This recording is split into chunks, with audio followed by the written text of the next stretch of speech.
will call the meeting to order, 7:01. Doesn't look like we have any public participation. I don't think we have enough people to approve the minutes yet, so I will move on. Let me share the agenda.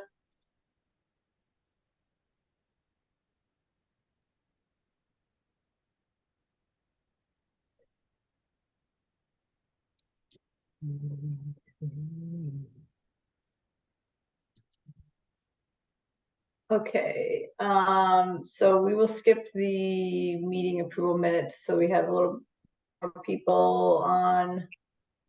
So next item is Town Day, which we have signed up for a table on October 7th. And so I just want to talk about who would be available to help out at the table. I believe the Town Day is 1 to 4. So it's we would probably do shifts of 2 hours each. So is anybody available to help out at the table? I am. I could take a shift. Okay.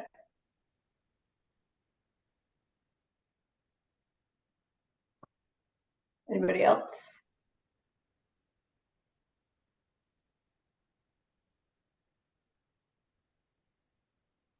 If we can get it put near the Safe Streets table, I can probably kind of do both. Be there all day, but if we need it. Okay, thanks. I think we're just doing, I think Safe Streets is just doing bike valet, so I'm just not sure where that will be next to. Okay. Relative to ESC. Anybody else gonna be around? I know it's the weekend. Sadly, I'll be out of the country. Not sad.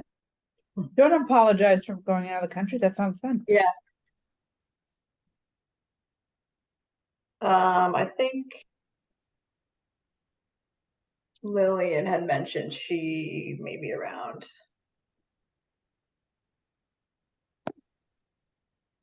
Lillian, I think you said you were available for Town Day.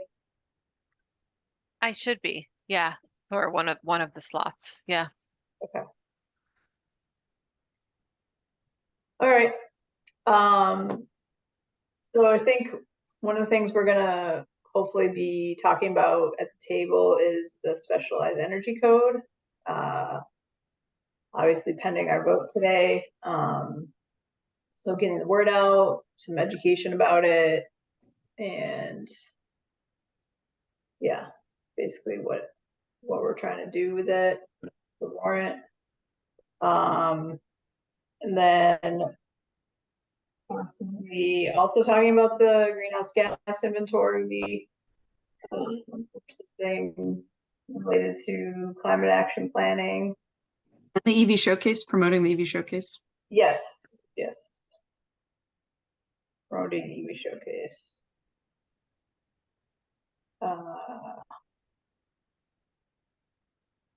So yeah, I think probably EV showcase, specialized code, and our waste reduction subcommittee is trying to start a green business program. So we're thinking about walking around to businesses to talk about that, but that would be more of a walking around, which I would probably do for Lillian.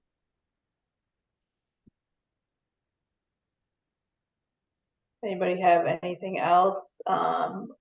Maybe we can, if we're doing the pumpkin collection this year, maybe we can advertise on that.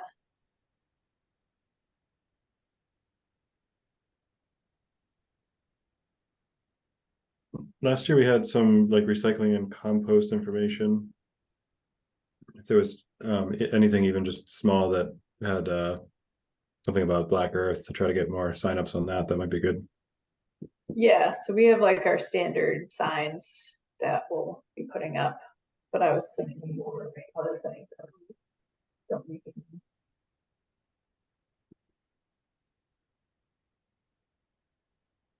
Like volunteers for the food rescue, but that's probably easiest just done through the PTO that they're already doing.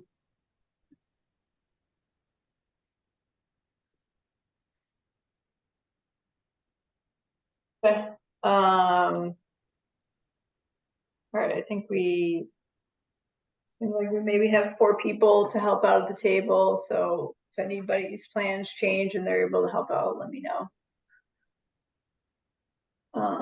All right, so let's go back to approving the minutes from August. So motion to approve the August meeting minutes. I motion to approve the August meeting minutes with some edits that are not content, per Melissa. Second. All right, let's go around. Chris, Yes. Sharon, I guess you're gonna abstain for this one. I'll abstain. Okay. Julie, Yes. Amy, Yes. Stefan, Yes. Diana, Yes. Lillian, Yes. and Yes. Robin. Yes. All right, August meeting minutes are approved. So going back to item 5, which is the specialized energy code warrant, that hopefully you guys had a chance to look it over before this call. Does anybody have any questions?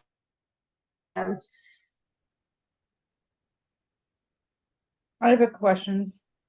Yeah. So I guess, how does it differ from what we have, or is it really that only that last paragraph where you are suggesting that it swaps out from what we have now? In general, I thought it was fine. I'm just trying to understand how different it is for people. Go ahead, Tom. Hey, Robin. For the record, Tom Betcher, 25 Wakefield Ave.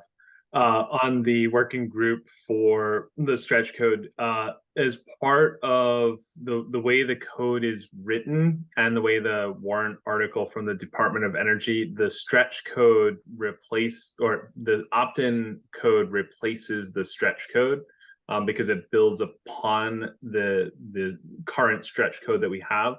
So all of the current stretch code is included, and then the addition of the opt-in code for essentially the new construction and the various pathways within the new construction. So whether they choose an all electric, which is no different than the current stretch code, it's only if a building is constructed with a fossil fuel pathway that the opt-in code really applies.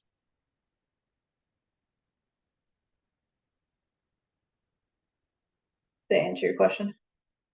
It does. It also just as a reminder when people speak to it, that's kind of what it's doing. So thank you. The specialized energy code replaces our current stretch code, which we recently adopted because we became a green community. So that only did in the beginning of this year. So,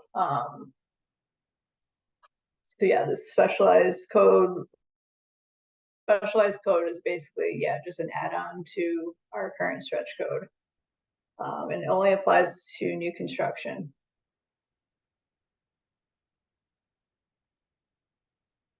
Does that include like additions, or because there's the 22s for the low rise? Is that low rise is only okay? So it's only net new full Yeah. buildings.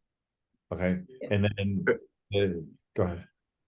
Correct. Yeah. So this opt-in code is only new construction for residential and commercial.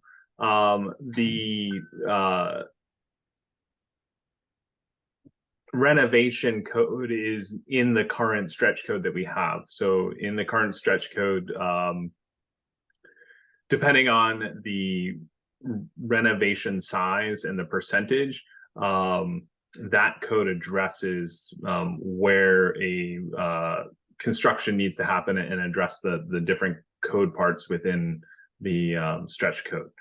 So the opt-in code has no renovation because it's only applying to new construction, because the renovation is handled under the current stretch code that we have in place today.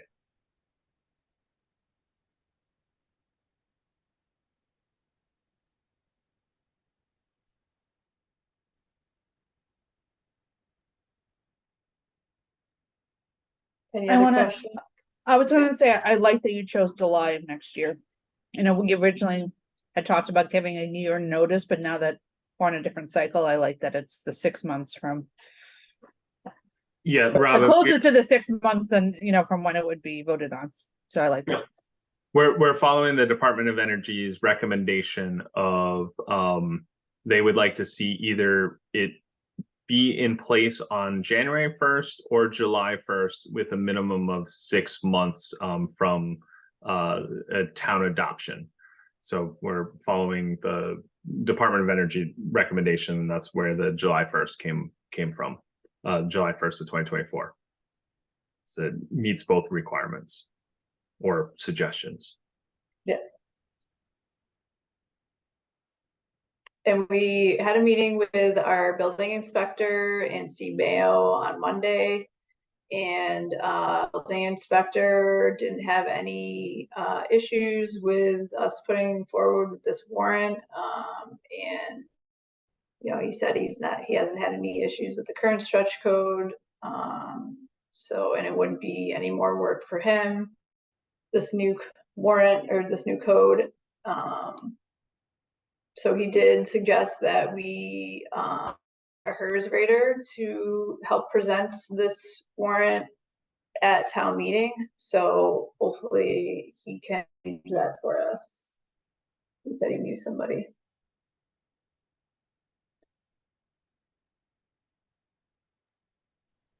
And Melissa, I think it's important to note two things. Is one, the stretch code is, or the opt-in code is the pathway that the Department of Energy put in place for municipalities to meet the state's 2040 and 2050 net zero goals. And along with that is that Green Communities 2.0 is coming along. At some point within the next, year to 2 years, Green Communities 2.0 will be out, and as to continue to be a green community, the opt-in code will need to be adopted.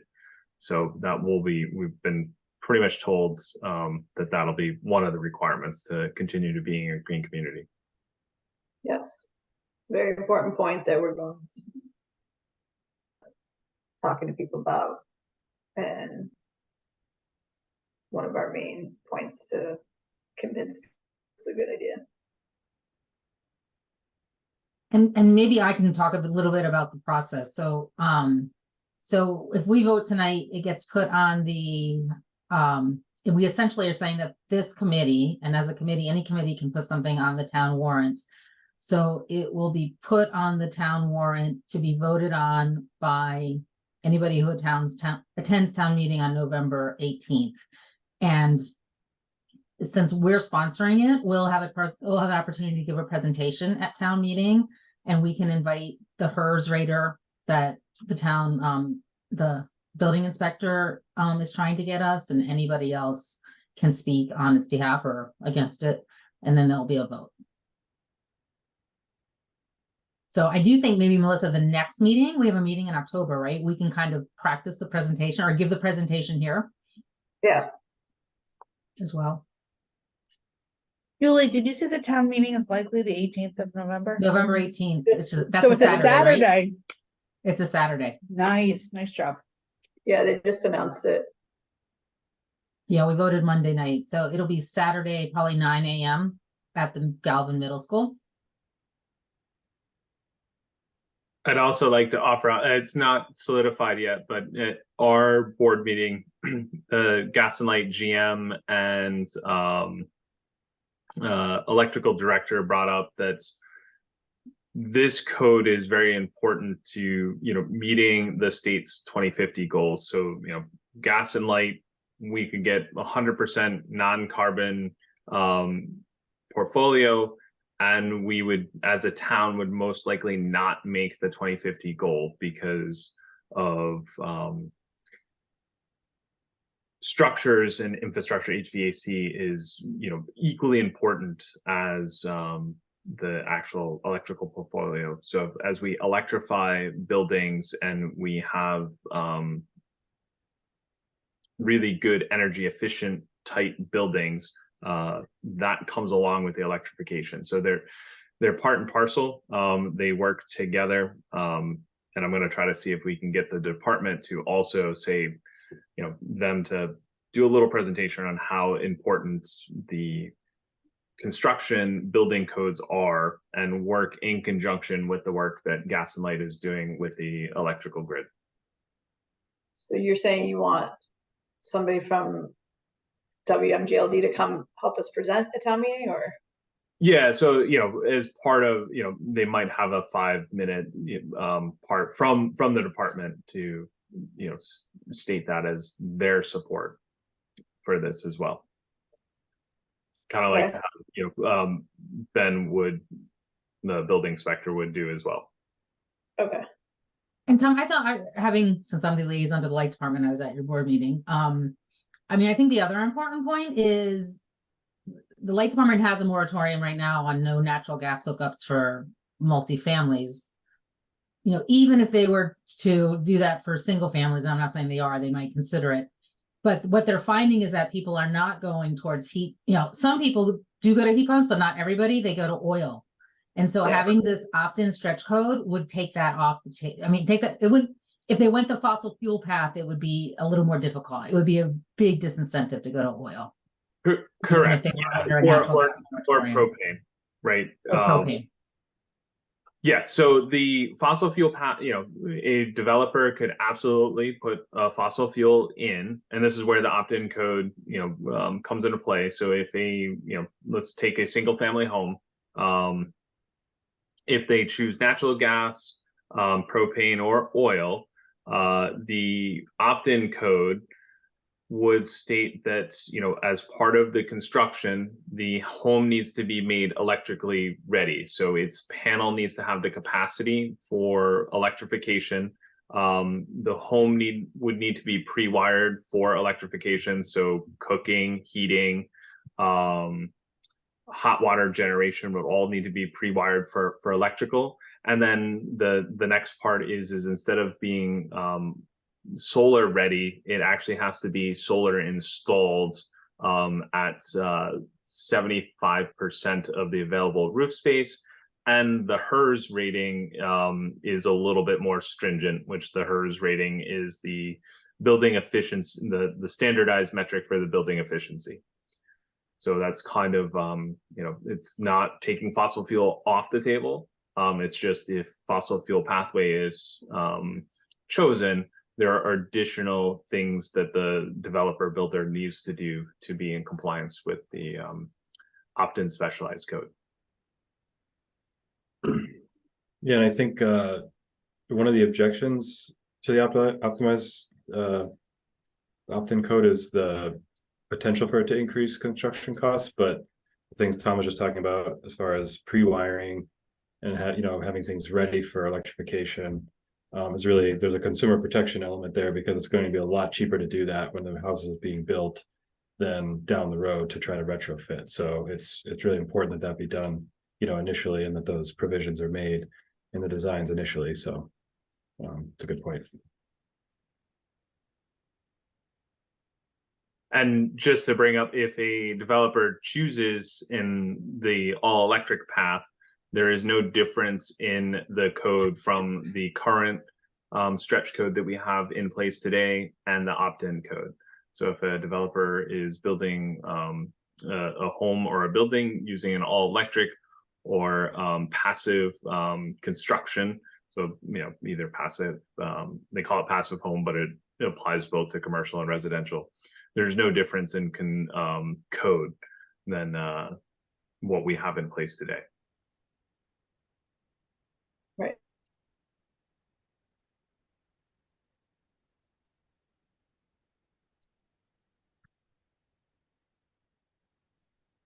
I can make a motion if we want, there's, then we can still do Yeah. discussion.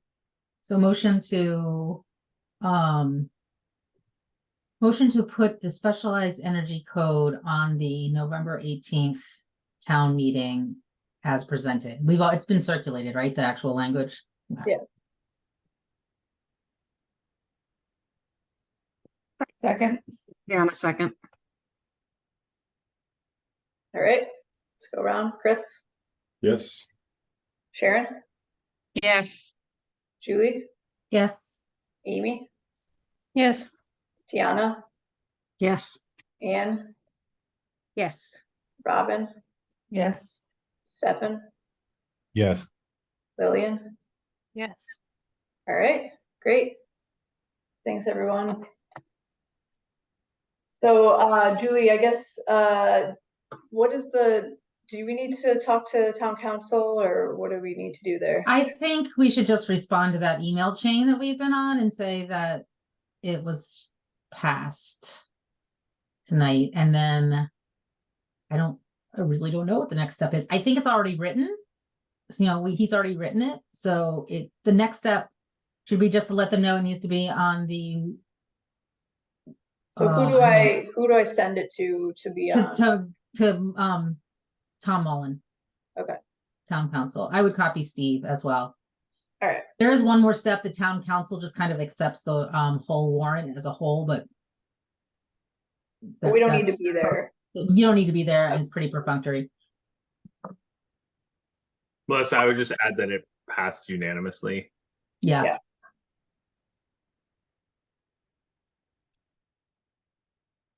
Just FYI, the meeting actually starts at 8. The town meeting will be at 8 AM on the 18th. And all petitions need to be in by 10/13 Friday at noon that day. Okay. I'm sending it tomorrow. Yeah, just get it on. Yeah. But thank you, Anne. I can't believe we started at 8. I can't believe I forgot that. Hopefully that means it's ending early. It shouldn't be too long, I don't think. Famous last words. All right. So next we have updates from subcommittees. So waste reduction, we just had a meeting this week. And we talked about the school waste reduction programs. So Greenwood and Walton started their composting food rescue programs again this fall. So the first few days of school have been going good. We've had people from our group in the schools at lunchtime helping out, especially with the kindergartners who are new to the program. And we're also continuing food rescue at the Dolbear School, which had been started last June. And so that got started again this fall. And we've been going in this week, our group, to help out with that. And there's a sign-up sheet or sign-up tool for picking up food rescue from the schools if anybody's interested, and I can send the link to them. They don't already have it. It's been circulated through the PTOs already. Trying to expand the composting to other schools this fall, working with the school facilities director, just kind of waiting for school to settle down a little bit. And then, we're hoping to expand it at least to Dolbear, because Dolbear's already got the food rescue. So adding composting hopefully wouldn't be as heavy a lift. And would love to get back to the Galvin to kickstart that recycling program that I tried to do a while ago that hasn't been going so well. So trying to work with the school food director on what actually is recyclable in that cafeteria this year, what items they're offering there. And we also talked about the green business program, as I mentioned before, walking around a town day to talk about it, because all the businesses will be, or a lot of businesses will be there. We have a call to follow up with Aaron Kokinda and the Chamber of Commerce in a couple weeks to see what their thoughts are on moving forward with the program or not. I think that's about it. Anything else I missed?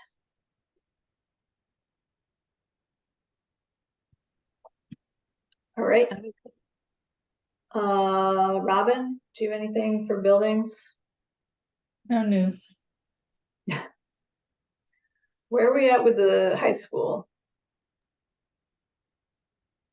I actually haven't looked at one of the permanent building committee's agendas in the last few weeks, but last I saw they were had made a submission to the state, and the design team just keeps working on their work. I actually did not look to see if a copy of their submission was available online. So I don't know if anyone on the panel's spouses have told them anything that's different from that, but I'm all ears. I know there's been a lot of meetings. And they're meeting tonight. So yeah, it looks like they're looking at the budget revisions tonight, but no, I haven't heard anything specific about any of the environmental stuff. That's what my spouse has told me.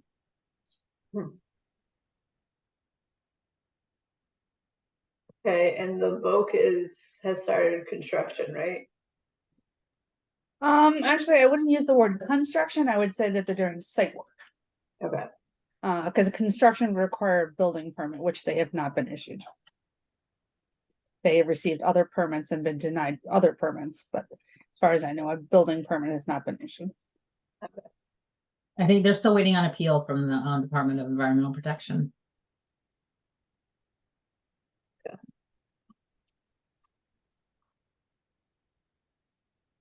I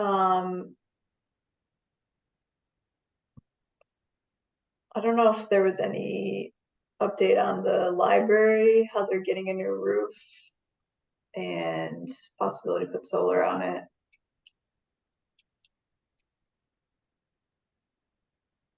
I Since didn't it's have a chance to follow up on that, so I hadn't heard anything. And I know they would like to, I don't know where it stands. Yeah. Okay. All right. Next is greenhouse gas inventory / green communities. We haven't had a chance to meet, but we've been working on the specialized code, I guess. So.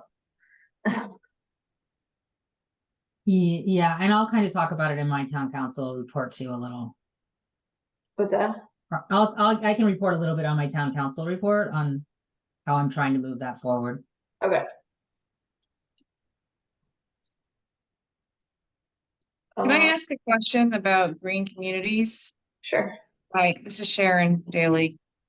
I heard, Melissa, you said that Wakefield recently became a member or a green communities or Yep. green community.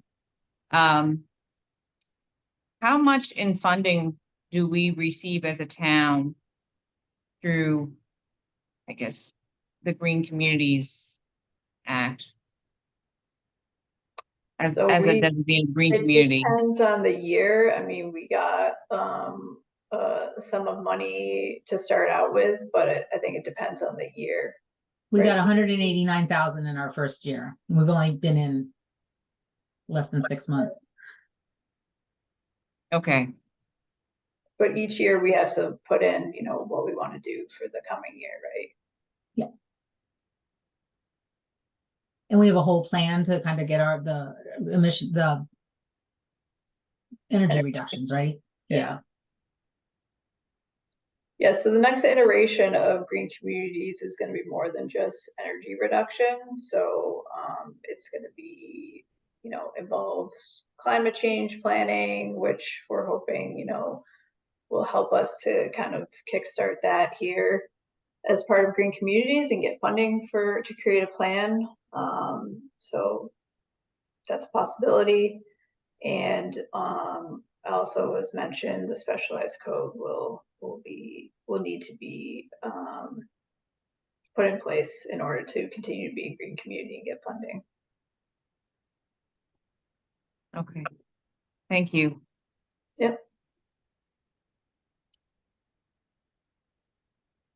What is the timing, Julie, on like, what do we have to submit something by the end of the year for the coming year, or what is the timing there? You're on mute.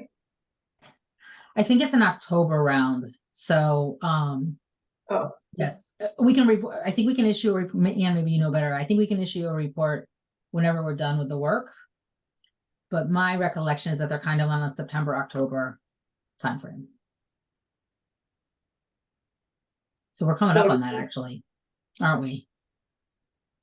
does that mean we have to like submit a plan in October? Let me find out about it. I might be wrong on that. That doesn't sound right now that I'm saying it. That might have been like when we had to put our application in to get accepted, but that might be different than the actual funding round. Okay. I'll follow up on that.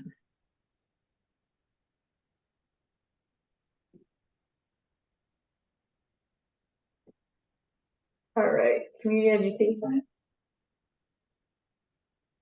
Yeah, so our big next thing is the EV showcase, the electric vehicle showcase, which is coming up on Sunday, October 22nd, 10 to 1 at Wakefield. So far we have 17 vehicles signed up and a decent variety among like make, model, year kind of stuff. Including a couple vehicles from Municipal Gas and Light and the parking enforcement car, although I think that's not in the 17 yet. I think it's 18 if you include the parking enforcement car that the police said they would bring over. So we're gonna have a good bunch of vehicles. We're still looking for more. So if you have one and haven't signed up yet, I can shoot over the link again. If you have friends and neighbors who have EVs, we also would like to have a little variety of e-bikes, e-scooters, hoverboards, whatever you got, just to, you know, round out the electric transportation options. So feel free to sign those up as well. And then if you want to help at the event, it would be great to have just a couple of us sort of roaming around answering questions. Tom had the great idea that we should have a couple of iPads hooked up to be able to show some of the apps for finding chargers, planning routes, that kind of stuff. So that is coming up. Signs are going up around town. Most of them are on my counter, but those will be going up. We've got stuff going into the item and the patch. There's a Facebook event, et cetera, et cetera. So help spread the word. And we'll certainly want to spread the word at Town Day and any other opportunities you have. But it's going to be fun. Tom. Yeah, Diana, if you have a updated sign you want to post at Town Day, Yes, send it over. I will bring you a copy. Okay. Do a little gig. Gas and Light. Or sorry. So you have. Go ahead. Gas and Light will also be staffing a table to answer questions around the EV programs that Gas and Light has, and then also a focus on electrification of fleet as well. So commercial vehicles, and you know, if there are fleet vehicles in town, so if we have entities and businesses that have fleet vehicles, how Gas and Light can help them with their, you know, pathway to electrification of that fleet. So they're definitely coming. They are definitely coming. They'll have a table. Okay. And they're also going to bring a a fob to demonstrate on the Wakefield charger, so how to Oh, that'd be helpful. charge a vehicle to kind of real time plug a vehicle in, unplug it, and how that works. Great. Awesome. And I think the only or an outstanding question, maybe Anne, for you is, having gotten a permit for doing the event at Vets Field parking lot, is there anything we need to do? Like, can we show up early and put a bunch of cones out and not like my remaining fret is that we get there and the parking lot is like half full of regular vehicles already who are there for walks around our beautiful lake, and there isn't space for the cool EVs that we're bringing along. So I don't know if we have a permit, does that mean like nobody else can be there? Or what does that mean? But it's a public parking. It's a public parking lot. So The farmer's market puts out cones at like 5 a.m. the Saturday to reserve our vendors' parking spaces. But not the whole lot. Right. So if you're having 17, and correct us if we're wrong, I think you could reserve 17 spaces, and Tatiana, maybe the farmer's market can offer their cones because they're right there. oh, that would be I can't offer myself. I have neither a key or the authority to offer it, but it seems like a collaboration seems plausible. Yeah, let me see if highway can take care of the blocking off of the, when it gets closer, if we're at 25 spaces, whatever we need, let's see what they can do. Yeah, we probably would just need like one side of the Side, yeah. so that people could park on the other side. We just need Did you say there's 17 people signed up though? So 18. 18, so you're gonna want more, because the idea is kind of like a showcase, so people generally walk around, and so you right. I don't know that we want them all parked we adjacent. want some space in between. That's what I mean. You want them Yeah. all distributed with space in between them, so you're talking double the number of spots. So you're talking 60, 30, 36 spots if you want to. How many are on each side of that lot? Anybody know? Yeah, There's about 12 on the side with the EV spaces, excluding the plug-in spots. I think we get 12 vendors Okay, on so that side. So you kind of, so you do need two person. sides of aisles. And maybe you can fit 2 cars for 3 spaces or something. So it's not necessarily every other. You could, Mhm. unless Mhm. they're big or something. well, I guess we'll have to see like how many we end up with. I have a suggestion. I don't know if I think it was if it was Town Day or another event that I attended, but there was like old-fashioned antique car show that came to Wakefield, and it was all along the path of the lake at the lower do you know where the canoes and the kayaks are? Mhm. Along that path that goes to Main Street to the children's playground. They had a car show, like an antique car show there. I'm not sure if we are wedded to the location near the farmer's market. But we might have more space and and it seemed like there was enough room for people to walk around cars.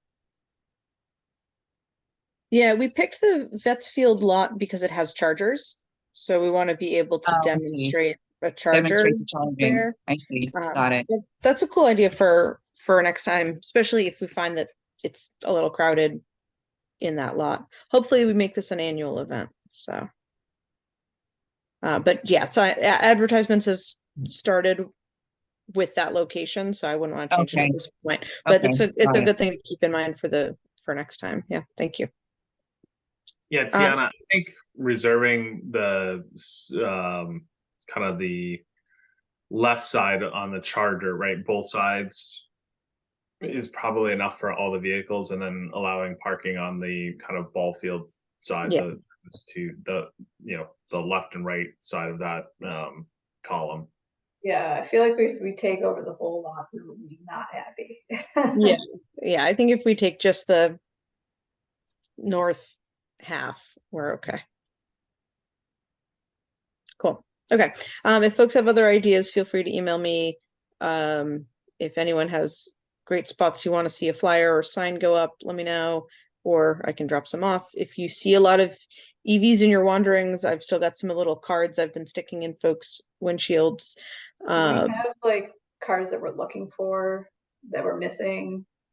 We are missing the EV6. Who's that by? Hyundai. No, that's not Hyundai. Yeah. Oh, the Kia. We're missing Kia EV6, I think, and we're missing a Solterra. I reached out to Subaru, to the dealership, and said, hey, you want to drive one down? They haven't gotten back to me, but they might be mad because I bought a different car instead of theirs. If anyone sees a Solterra alive in the wild, we definitely want one of those EV6. I think we've got a pretty good variety of other stuff, but I can share around the list of, well, it's Yeah. got a bunch of the list of like makes and models. Yeah. What's that? Do you have a Polestar yet? Oh, I don't think so. What about a Rivian? Oh no, we don't have a Rivian. If you see a Rivian in the wild, definitely tag it. Someone should stake out the head of the lake chargers. All of those come through. I've gone by there before just to see, and But those are, I think, somebody in there, like, I asked if they live in Wakefield and they said no. right. I think that location may have fewer actual local folks using it versus that. I've been keeping my eyes on the chargers closer to the center of town, where I suspect more local people are charging, versus folks just hopping off the highway to charge on their way up to Maine. The one that often parks at the church off of Main Street over by where Greenwood starts. So where the gas station is. Ironic. But I've definitely seen a Rivian over there, blue truck. Yeah, there's a Rivian over 1 block over from me too, in Greenwood. It might be the same one, Stefan. I gotta find my little cards. I'll go put it. I don't know whether I can go into his driveway and do it, but I'll try. I think you can. I've gone on breakfast. I gotta find my cards. Cool. So anyway, excited for the EV showcase. It's going to be a lot of fun. Really appreciate the support of Municipal Gas and Light and the DPW. Super helpful. And we're getting sponsored. Maybe a local business who signed up their vehicle has offered to sponsor. I think the only thing we would need sponsorship of is like buy us a bunch of donuts and coffee. So I'm talking with them next week. Okay. If you do that, we just need to make sure we accept it as a gift through the town. Thank you. Yep. Noted. Yeah, Sherry can help you with any of the details on that. Okay. Cool. Otherwise, we're going to be doing some education for the specialized opt-in code, both to like help people understand about it and get out the vote, because as folks know, for town meeting, whoever shows up votes. So, we would certainly want people to know that this is an important topic and that it's worth waking up early on a Saturday morning to come vote about. So I'll continue to work with the working group there on messaging and how we want to spread the word now that we've voted on that warrant going out. And the other things that we're working towards, I'd mentioned before, doing like a green neighborhood kind of thing. I think that might be something where at Town Day we can ask folks, if they know a street that has a lot of green home things, to let us know. And we also talked about potentially doing a next like in-person education event about our greenhouse gas inventory and sort of what that means, what we learned, what we could do about it. So we can talk more about that. And then I'm hoping there might be another new resident 101. The last time it was in October, but I haven't heard anything. So I was just wondering if anyone had heard whether that's happening again. There is. Give me a minute. Let me see if I can find it. Okay. The website still refers to the last year's date, so I wasn't sure, but that's always a good place to advertise the various things that we do and that people can sign up for, opt Yeah. into. We had a table there last year. Yep. But I mean, usually they send an email kind of soliciting. Something makes me think they're changing it up this year and it's not called 101. Let me see if I can find it. I gotta go to my town council email. I'll look. That's all I for me. remember last year, I think Aaron may have sent an email out trying to sign people up to be there. So. Okay. One up just for the town day, and I don't know whether we can do this, but I love the neighborhood idea. I don't know if we could get like a zoning map that has kind of every, it'd have to be big. Anne, I'm looking at you and DPW's big printer. But wouldn't it be cool if like people could come up to a map and say, oh, I know there's solar panels on this house, and we might be able to kind of see clusters starting there and at least say, you know, these 5 streets are ahead or something. That'd be cool. Well, I have that map. I brought you a map when we were talking about the loop bus. Does that have actual houses on it? I can't remember. Oh, maybe not. Maybe it's just I know roads. the zoning map that we're using for 40A does. I mean, it doesn't have the numbers, but it has like little squares for every house. So you would just kind of find where the house was. And I think you could figure out whose house was what. That's a cool idea. And if we just put it, like if we got it mounted, we could just put it up and people could just take markers and say, oh, I know there's solar here, or there's a wildflower yard here or something. It might at least get us started to kind of see where things are. Crazy idea, I know.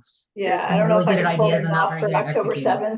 7th. I know, and I'm going away, If so I I'm was not going to be there, volunteering. if I was going to be at Town Day, I would definitely help, like, make that happen. But I don't know if I can. All right, well, maybe we think about it for a future That event. on other folks, yeah. Okay. Cool. All right, that's all for me. I have a question about education of the specialized opt-in code. Have you, I don't know, has this group thought about what's the best way to get the messaging out on the vote? The best way to get we are mostly concentrated on putting together the warrant. So now that we're loaded on, you know, putting the warrant forward, we're gonna next focus on putting together a town meeting presentation and then the education to residents. So we haven't quite gotten there. Okay. I mean, we thought about, we know what other towns have done, like we have all their presentations, we're not reinventing the wheel. So we're gonna look at those and see, you know, how they've gotten the word out. I'm on like a listserv of all the towns that have, you know, passed it, what the issues are, you know, what questions have been asked there, so. I think one thing that we're going to want to do is come up with a set of sort of talking points and responses that we can all be aware of, so that if particular expected objections are raised, you know, like what Chris was saying, that, you know, there's a concern that increases the cost of the building. Oh, but actually, you know, here's what we've found, just so that we're ready with those kind of answers. Okay. It's because it seems like a not, I don't want to say complicated, but you know, your average person may not. There's a lot of acronyms and a lot of Yes. that's technical language. Yeah, So we'll have the inspector, the building inspector there, a HERS rater, so it's not just gonna be us answering the technical questions. Okay.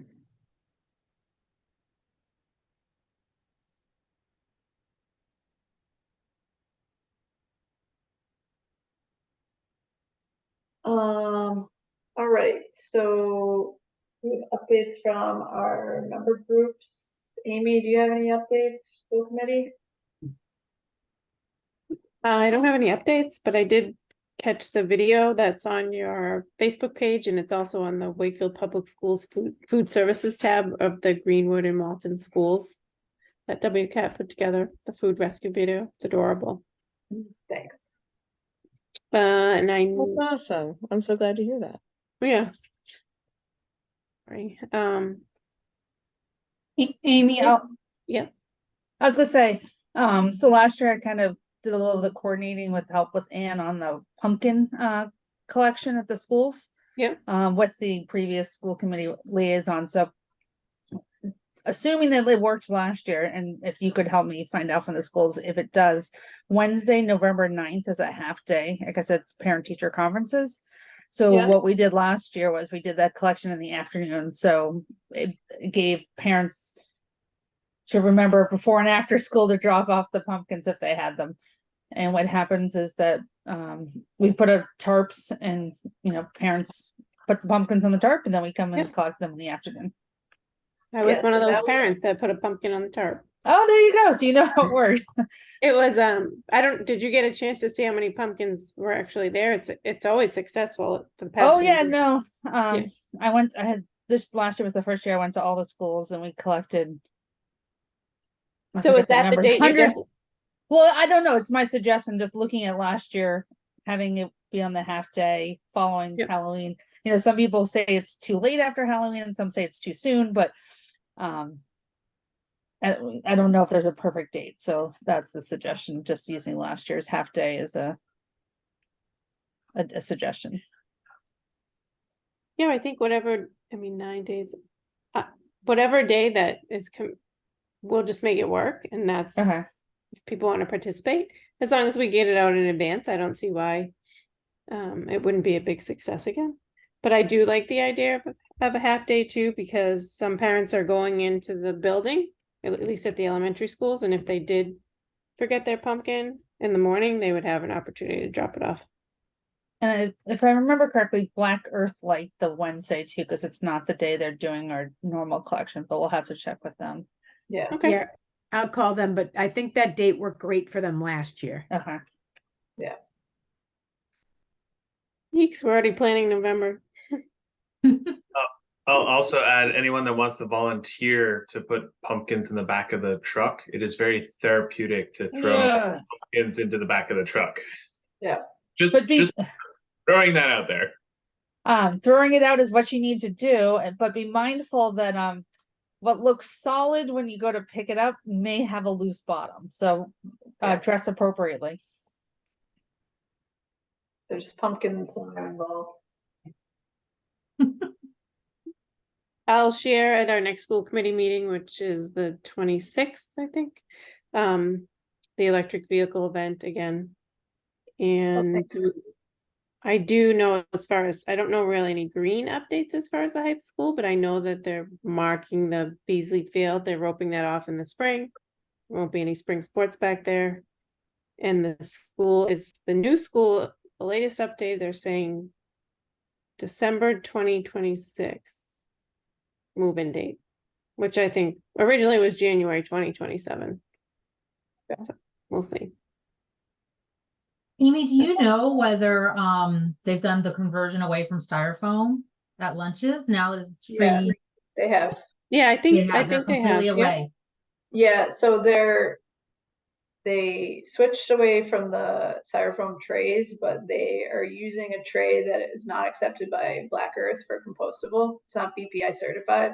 So I'm trying to work with Dustin, the food services director, to get a BPI certified tray so that we can at least compost them at the schools we're doing composting.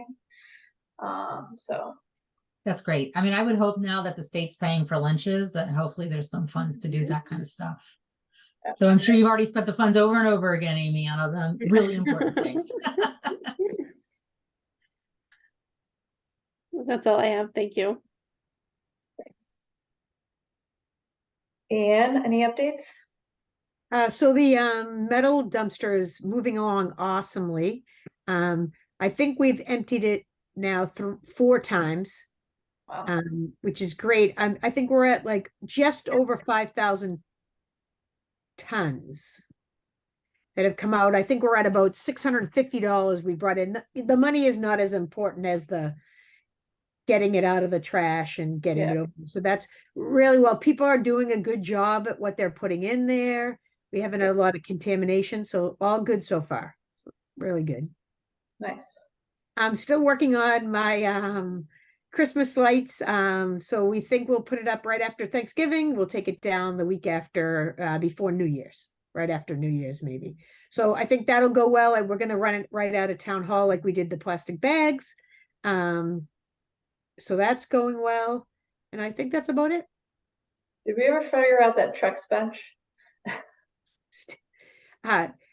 Last highway said that they gave it to Tim, so I'm working with Tim. He's looking for it. He's like, I'll buy a new bench. I'm like, I don't think that was the point. So still searching.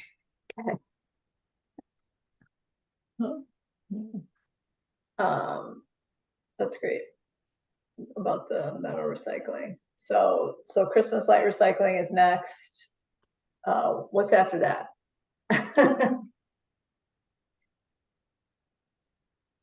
And textiles are still going okay? Like I see the bins so full around here. Yeah, simple recycling, still making pickups, which is great if people want to schedule them. I think the mattress recycling is going pretty well. I think initially people were a little shocked, but people seem to be in the routine now. We haven't seen too many beside the road or dropped off illegally, which is great. Hands Up seems to be coming on time, making the pickups. We haven't had any calls on non-pickup or rejects, so that's all great. I sent you an email about the Waste Wizard app, if that's something that we can get. I'll work on that. I just happened to see that, I think today or yesterday, so. Okay. Yeah, I think that'd be helpful for people. What is that? So it's through the Mass DEP. It's actually, you can go on their website and you can look up what's recyclable or not, and that's called the Waste Wizard, and we have it linked on our DPW webpage as well. But they also have an app that you can download that's easier to, access if you're just like in your kitchen, like, is this recyclable? Like you can just punch it in your phone, look it up very easily. So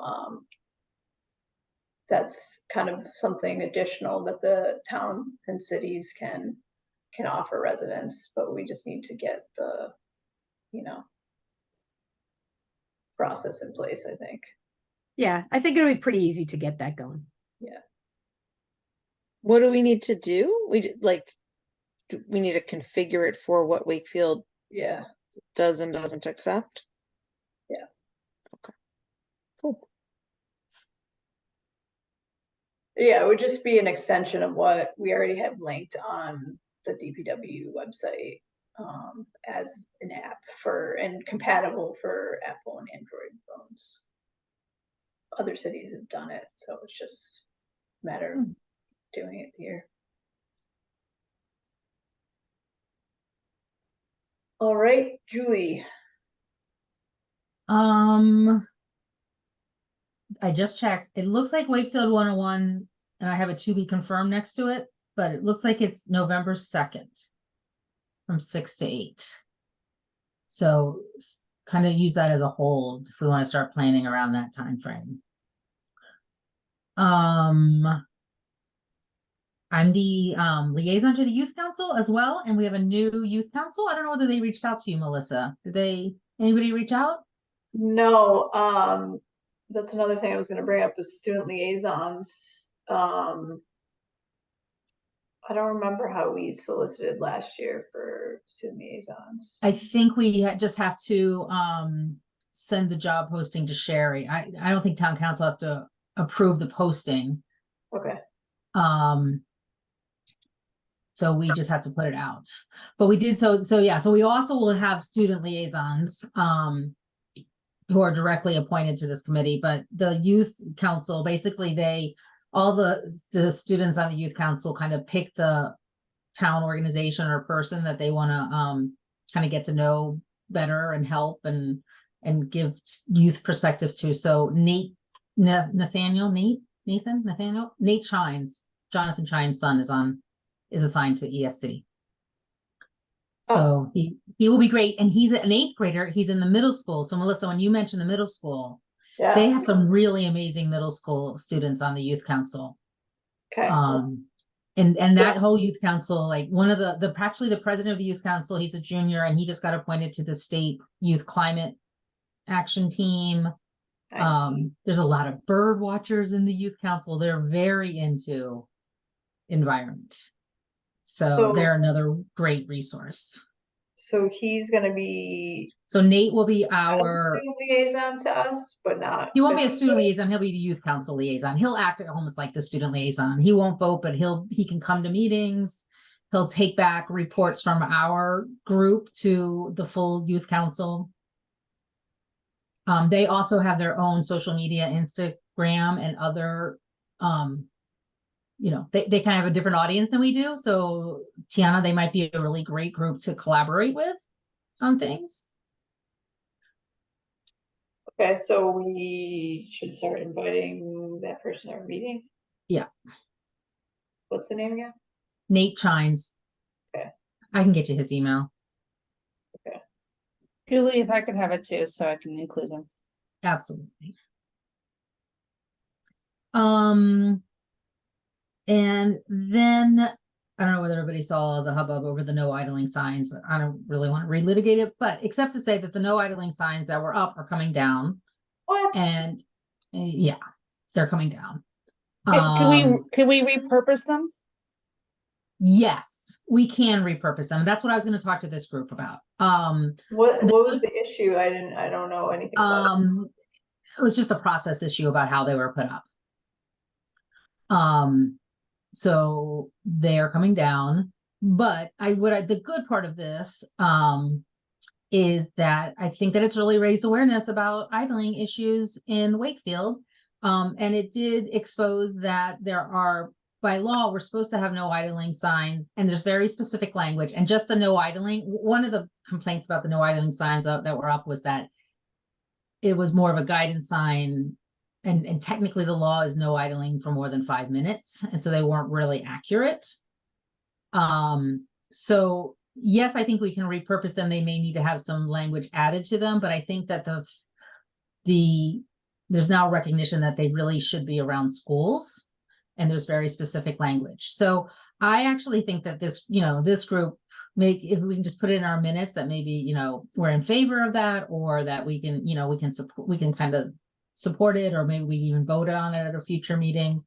So there were only 8 signs up, and they were all at the lake. So I don't think it's a big deal that they're coming off. Complained that they were not put up in the right way or something. They've been up for a long time, right? No, they've been only up for a few weeks. Oh. Yeah.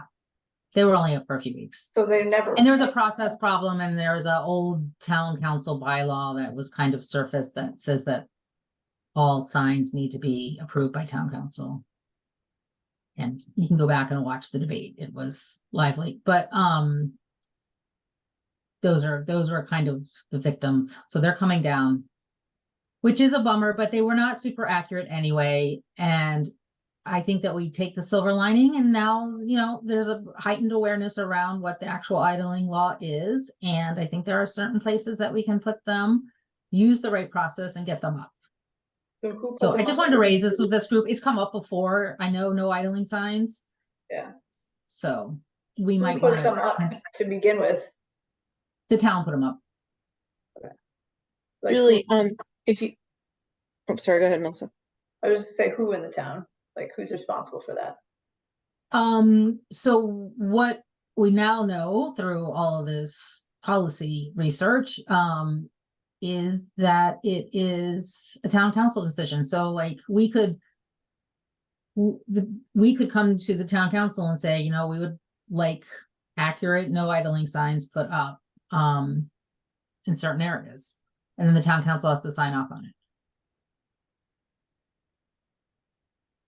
The town council came up with the idea of putting these up, or who came up with the idea? Yes, the town council came up with the idea, but it was not voted on by town council. So because it wasn't voted on, it was kind of a direction that was not publicly voted on. Okay. So Julie, yes, we did talk about encouraging anti-idling around schools. In fact, back in pre-construction or pre-MSBA, we had said that that's even a credit through not Right. LEED, but the other one. So I see it as, yeah, that we need to remind people, waiting to pick up kids that turn off the cars. Right. So maybe it's something we put on a future agenda, Melissa, like maybe it's a simple letter saying, we encourage the town council. Actually, I think, and I would copy the traffic advisory committee, that we would like to see no idling signs put up. And I think we probably start with schools. And I think that there's actually a law that says pretty clearly that they're supposed to be around schools. Yeah. How does that square with the whole rolling drop-off thing, though? I mean, we take the school bus because it's environmentally friendly. So I haven't actually experienced this rolling drop-off thing, but I hear that you just get in an enormous line of cars. You haven't seen the Galvin? Oh no, I've driven past that at the Galvin, but that what folks are telling cars is to line up and meander through this parking lot for volunteers to open the door and let your kid get out and go to school. Does it take more than 5 minutes? It's been a while since I was in these lines. Stefan's people nodding line his up head like on, he knows. People line up on North Ave to pick up for the Galvin. Like, I don't know, they're just like there way before school lets out so they can get a spot. Well, that's definitely where the no idling should be being enforced. Because if you're just waiting and you're waiting more than 5 minutes, I mean, I think the drop-offs that people are moving the whole time. So I don't think that that is as problematic. But you're right. It's kind of the waiting for pickup that is. Yeah. And Melrose has the signs. I see them around all the schools in Melrose. And maybe we put it on for a future, and not because I want to kind of like, it's not the issue by the lake. I'm not even sure that that's the biggest idling issue. But certainly around the schools, it might be something that, a bit of a nudge from us to the traffic advisory and the town council, and we could get those put up. Yeah. Then we have to deal with enforcement. The other thing is like, do you put them up and then nobody enforces? So that's a big issue. Oh yeah. Is anybody going to enforce? Yeah. Like with the non-electric cars parking in the charger spots. Yes, which is actually, as Tom points out, losing the town money. There's a direct financial to that. So yes, there's some enforcement things, and maybe maybe we need to ask for an audience with the traffic advisory and kind of bring up these different things and ask for enforcement. Yeah. All right. I'll add Anyway, I don't know. It's not a huge issue, but I just want to let you guys know because there's a lot of talk about no idling signs, and I think that we need to turn it into a positive, and I think we can. I think we need to stay positive on it. And then finally, I know we've been talking about a climate plan, and Chris and Alyssa and I have been trying to find a time to get on the town council. But I actually, given like the floods in Leominster and everything that's happened this summer, I just said at the end of the town council on Monday that I actually think that it needs to be, the town council needs to order this committee or whoever, some subcommittee to put together a climate plan so that every decision that we're making comes through a climate lens, which is supposed to be what the municipal vulnerability program does, but that's never been kind of truly institutionalized or systemized in town. And so I just did it at the end of the meeting. We have a kind of this open period. So I need to circle back up with Jonathan.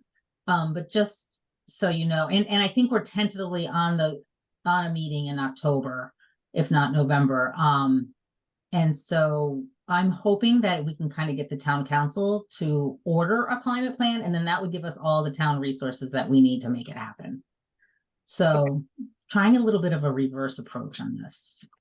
If not, we'll go back to us pushing for it. I'm not worried about that. I mean, we haven't asked, but I really think, for the town council to come out and say it.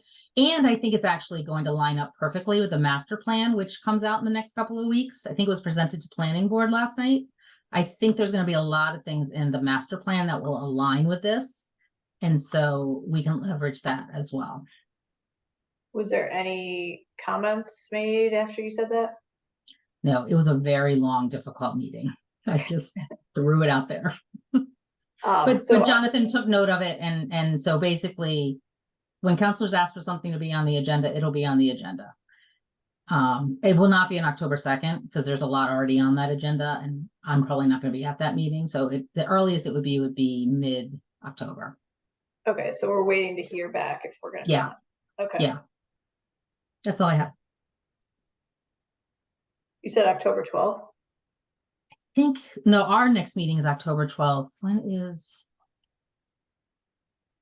We have a weird schedule this month. October 2nd is the first, it would be the 16th, I think would be the earliest. So we can talk about it on the 12th at our meeting. Okay.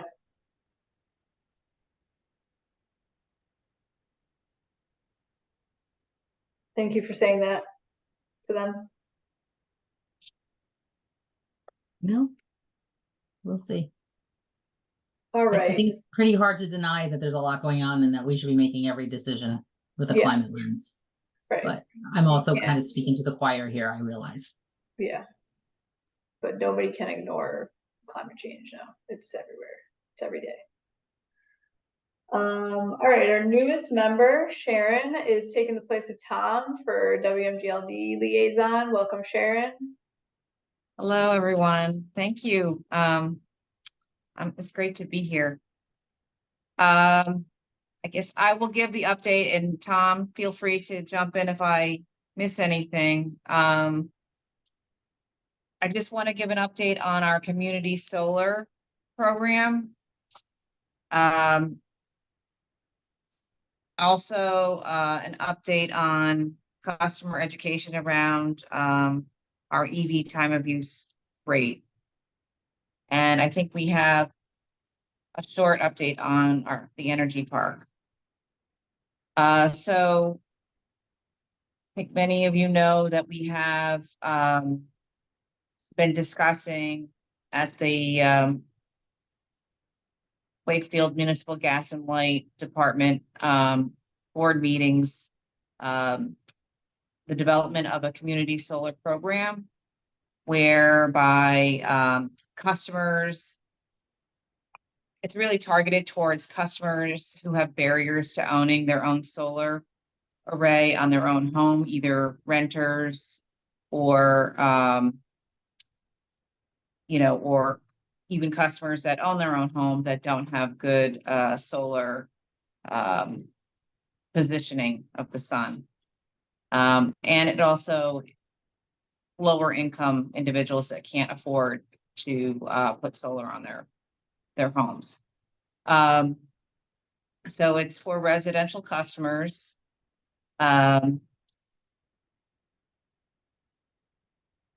What we've been talking about is having a carve out for low income folks so that 25% of the solar array would be dedicated to low income and 75% would be for non-low income. As you probably know, the way that it's designed is there's going to be a 229 kilowatt solar system with 2 arrays on the roof at 480 North Ave, and 129 kilowatts will be dedicated to the community solar program. And of that 129 kilowatts, there'll be the 75-25 split between non-low income and low income customers.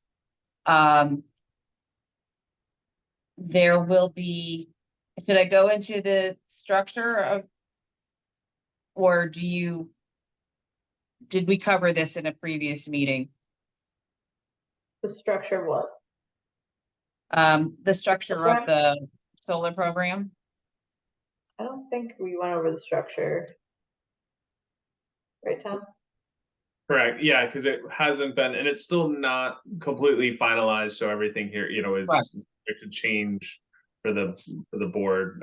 Yeah. Gas and Light still hasn't voted on the final framework, but this will most likely be the framework. The 75-25 is final, kind of finalized, but the final Correct. numbers haven't been yet in terms of subscribership.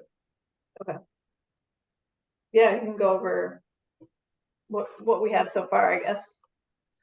Okay, so I'll just, I mean, I'll just give a high, level view of what we're considering in terms of how it would work, but basically, if you just talk about the non-low income customers, there would be $100 sign up fee per kilowatt.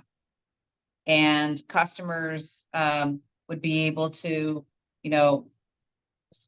so that would be their subscription to the community solar array or their investment. And right now we are thinking about limiting it to 3 kilowatts per customer. Then there would also be a $12 per month kilowatt fee. And then customers would receive a credit on their bill, the same as current solar customers. So that would be 85% of the energy charge. And for the low income folks, we would waive the $100 sign up fee, and it would be an $8 per month per kilowatt charge per kilowatt owned. And I'll just say that right now, the project is still in the pre-construction stage, and we're in the process of reviewing the final design submissions, and it's projected that the panels will be on the roof by late fall, and that the project should be completed by the end of the year or early January 2024. And the thought is that we would seek input on the proposed structure for rate design and the incentive program from the public, and then start to enroll customers in the January, February timeframe. And then the actual participation would start probably April 1st. And that way, customers would be able to start to see, credits on their bill. Because generation is going to be weather dependent, and also seasonal. Yeah. So that's kind of the high view. There's some discussion about the fees and covering the costs of the project and the distribution between low income and non-low income customers. So there's still some things that we are working out, but does anyone have any questions? Is there going to be like an application process, or how is that going to work? So there will be I guess, an enrollment process. I'll just say for the low income customers, we're thinking about using, qualifying customers based on existing state assistance programs.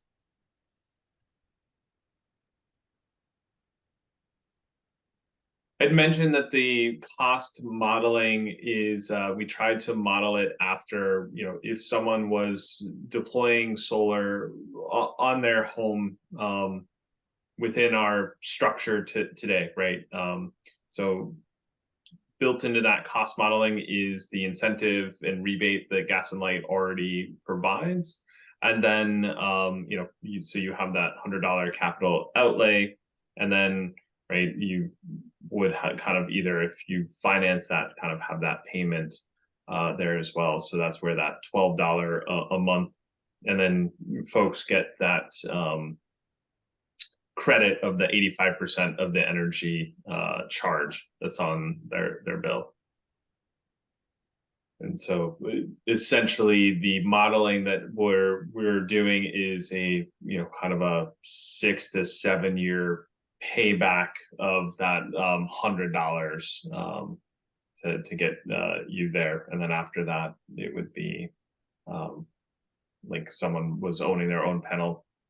The energy would be kind of free at that point for that 1 kW block. Sorry, I transitioned. KB is a work term, so transition to work. So Tom, you're saying it's sort of modeled like it would be a 6 or 7 year payback, but is the term of that $12 a month capped at 6 or 7 years, or that's no, it's 20, we ran it out for 25 years, which is the warranty of the panels. Oh, okay. Cool.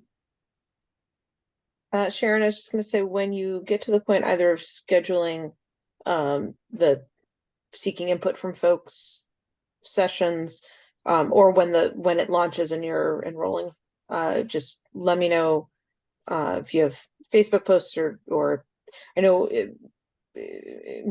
WMGLD often has like pages on the website that like carousel at the top. If you have announcements, if you share them with me, I can post them from our ESC Facebook page as well. Okay. We love to promote Municipal Gas and Light Department green things.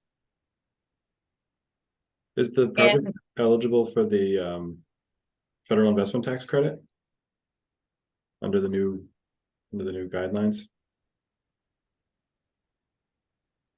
Unsure. Oh, sorry. I'll let Sharon go ahead. That's a good question.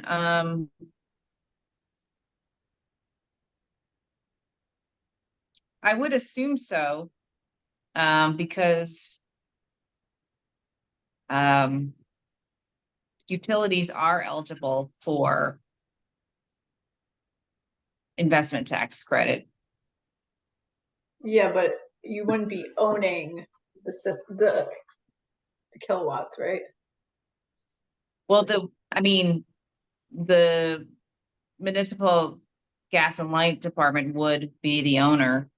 But the residents wouldn't be, so I don't think they'd be able to put it on their. Residents wouldn't be able to benefit from that. Correct. Yeah, if the gas and light is exploring the grants, the IRA, so if the project gets any grant funding, that grant funding would just kind of be passed on through the rate, right? So if the grant funding brought the project down by X dollar, maybe that, like, instead of being a $12 charge per month, it's like an $8. So any grant funding that would offset costs of the project would be passed on to the subscribers of the project. Yeah, from what I understand, the recent changes with the IRA and for that particular tax credit make it possible for some non-tax paying entities to receive that tax credit, which wasn't, I think, possible before. So and it's like 30%, I think, so pretty significant. But So that would be for the utility. right. Yeah. Yeah.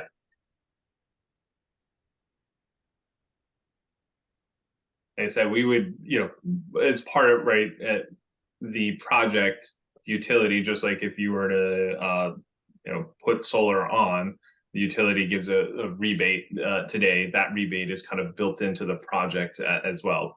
And so by subscribing to this, you would get the same benefit that you would as if you were to do the project on your own roof.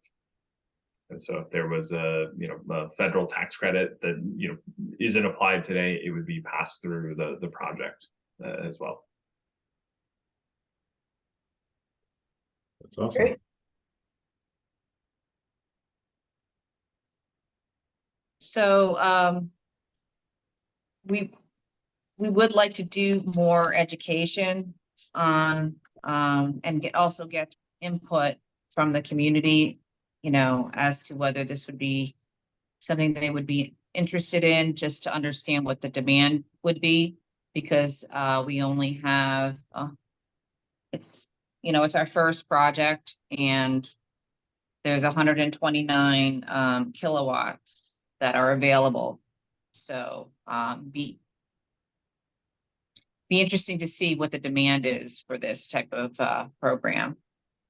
Do other then- municipal light plants have this program, or is it done anywhere else? There are a few other communities. I don't know what they are, which ones off the top of my head.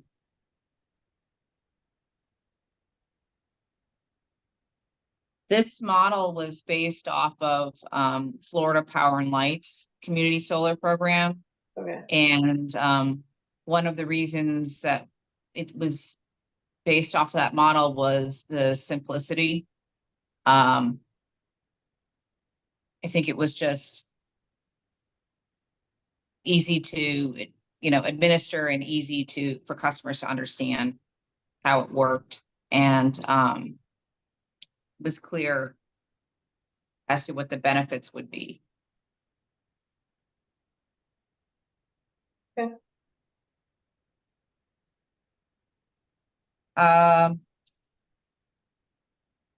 So there'll be more, I guess we'll keep you posted on any kind of public input sessions or feedback sessions. Sounds And good. then just in terms of public education, on Wednesday, August 23rd, WGLMD had a webinar on the EV time of use rates and the other two EV programs. Unfortunately, there were no members of the public that came, and I think part of it was we had implemented some new protocols around Zoom safety, because we had been Zoom bombed, and I think people that tried to get in, a couple people were not able to get into the webinar, but it was recorded and it is on the website. And in terms of the energy park, before I switch to that, is there any questions about the EV time of use rate?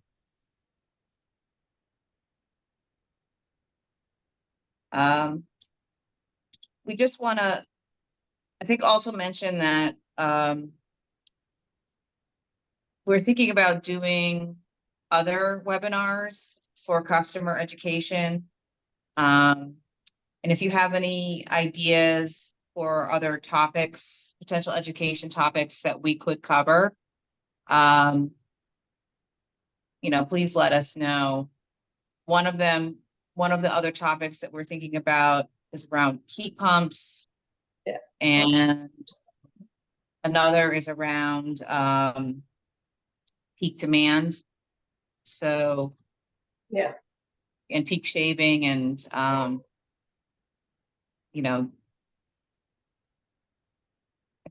think people don't quite understand, there could be issues with the system if everybody's running, their AC or running during a heat wave, and just trying to get out the message about the importance of peak shaving. So if you have any ideas, please let me know. Yeah, I mean, maybe just going solar too. Like, what is the process for going solar? What are the incentives? How does the resident go about doing that? Okay. I'll also mention the Gas and Light is thinking the next one being hybrid, so an in-person being recorded and having Zoom participation simultaneously as well to have more participation or additional avenues of participation. Yeah, same thing. Let us know of any of those that get scheduled. Happy to share them on our Facebook page as well. Great.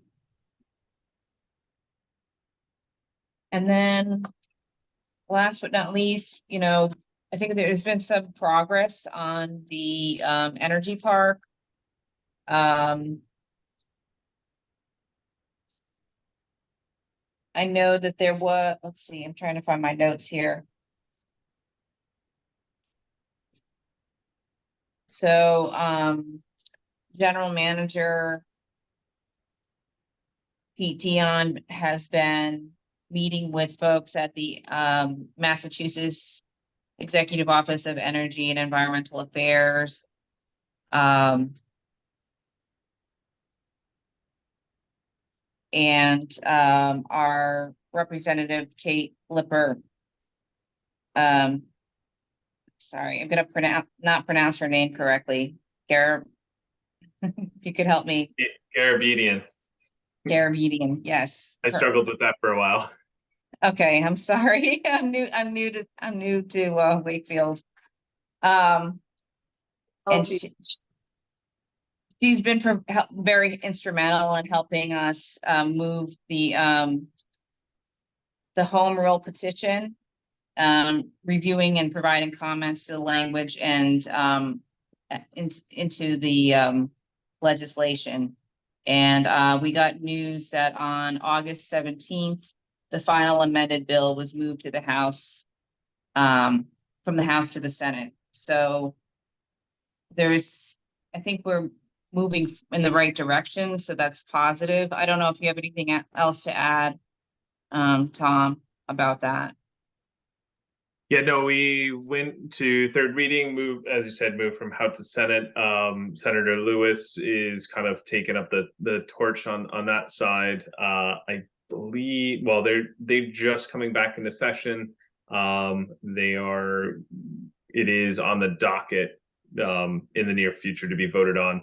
Once the Senate hopefully passes it, then from there it moves on to the governor's desk to be signed.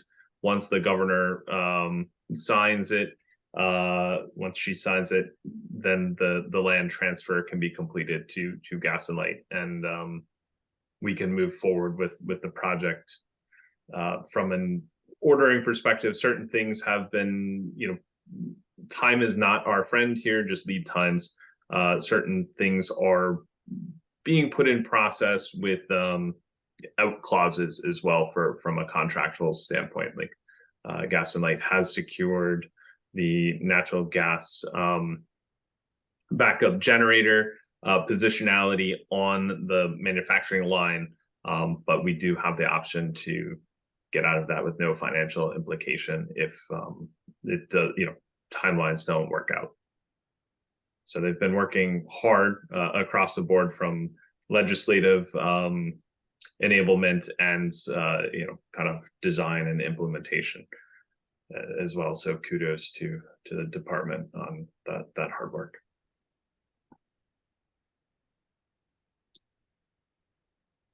Great. I have a question for the department. So recently at the farmer's market, there was flyers about access to a portal to do a survey. Could either of you know can you explain a little bit more what's being asked of the public to volunteer to do? Oh, so that you're talking about the new billing. It wasn't even clear on the flyer on if it was just billing or seeing information. And then Kenny noted that previous billing through the website had a fee attached to it. So we didn't know if we were going to incur a fee if we opted in. So can either of you give us a little info? In chat. So I didn't see the flyer. I assume the Gas and Light is transitioning to a new billing system from an online perspective. I have actually been alpha testing it for a bit of time, but they are looking for volunteers to kind of put the final beta testing, just kind of more volumetric on the system. And if for those volunteers to sign up, you would get a $25 bill credit to, move over to the new billing system online to kind of final kick the tires before it is rolled out. I believe that's what that was, because I think I saw a note that they were going to be at the farmer's market asking about that. So do you know that if you opt in, is there still a fee to participate by paying online? There isn't a fee to pay online. So that your DPW, so anything that goes through UniPay for the town, there are fees if you utilize a credit card. Gas and Light does not have those fees to pay online. Okay, I'll have to talk to somebody then. Yeah, there isn't, because I personally do it that way. I've been testing the system in multiple ways, just as kind of pen testing. Doing one-time payment, doing scheduled payments, doing credit card, doing bank. There are no fees to pay via credit card. Tom, do you know, can you still pay by text? Where they send you a I text? believe that is still going to be as part of that once you set it up. One of the things that will happen, just unfortunately because it is a complete change, is when the system gets transitioned, everybody will be transitioned to a paper bill on the first iterate. Yeah, unfortunately, there was no, as a technologist, I totally understand the why behind that, and they did everything that they possibly could to avoid that, and just that there was no way technology wise to implement that, which was just limitation of the tech. So when everyone transitioned, everyone will get a paper bill, reestablish your account, and then set it up from there. The new system, I really like. There's a lot of nice new feature sets, and it gives Gas and Light the foundation to build even more rich enhancements within the billing system. So there's historical usage. I forget what else there was a bunch of things. Let's see if I bring it up here. There's no way to move the current people that are paying online to the new system. There, unfortunately, there was not.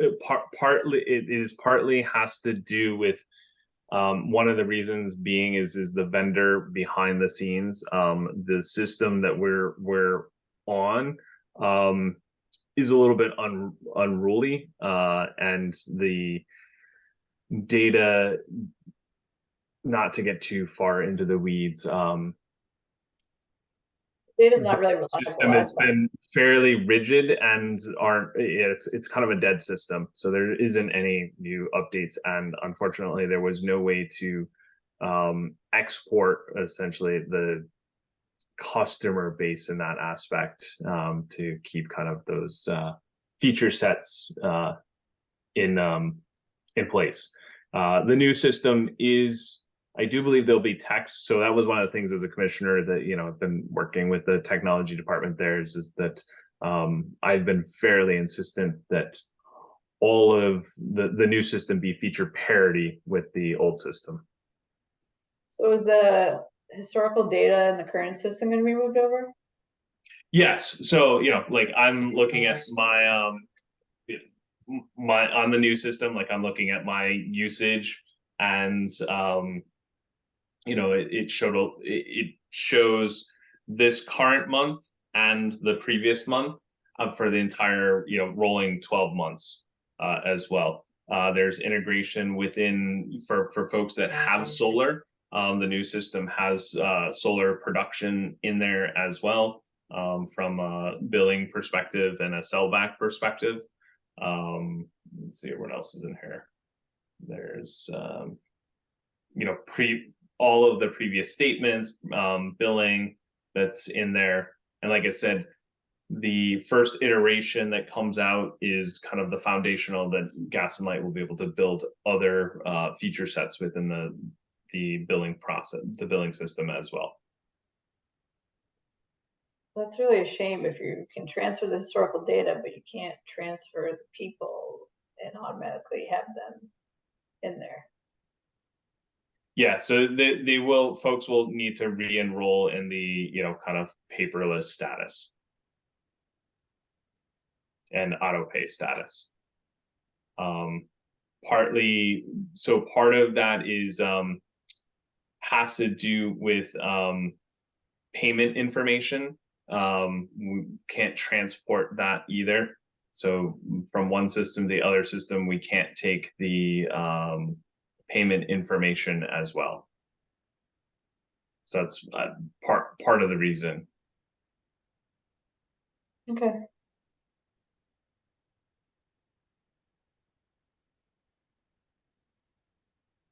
Anything else? So is there any feedback that we need to give to our marketing folks who are at the farmers market that it was unclear what the Well, no, so survey was or what the ask is? I didn't actually talk to your folks. They had left this, I guess, maybe spare flyers with the manager of the market, and that's where I saw it. And so the farmers market manager doesn't necessarily know, nor do you want to know, the volunteers necessarily have the answer. The flyer itself wasn't clear. Flyer. Okay. Yeah. Wasn't So clear. that's all I had was like a little postcard thing. So I figured I'd Okay. see somebody in the near future and I'd ask them. Okay, thank you.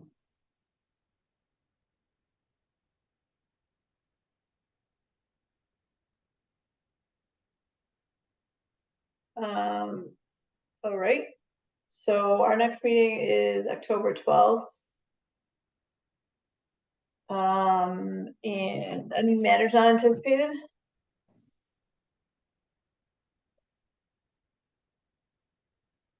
All right, motion to adjourn.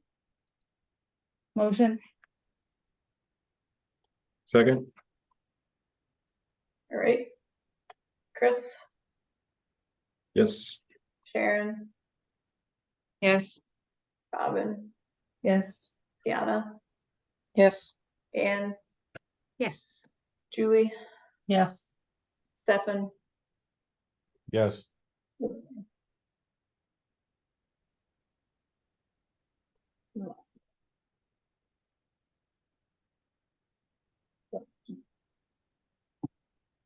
You saying my name? Does anyone else have a hard time understanding Melissa? Yeah, I couldn't hear you. Sorry. Lillian. Yes. All right. Thanks, everyone. Have a good Thank night. you.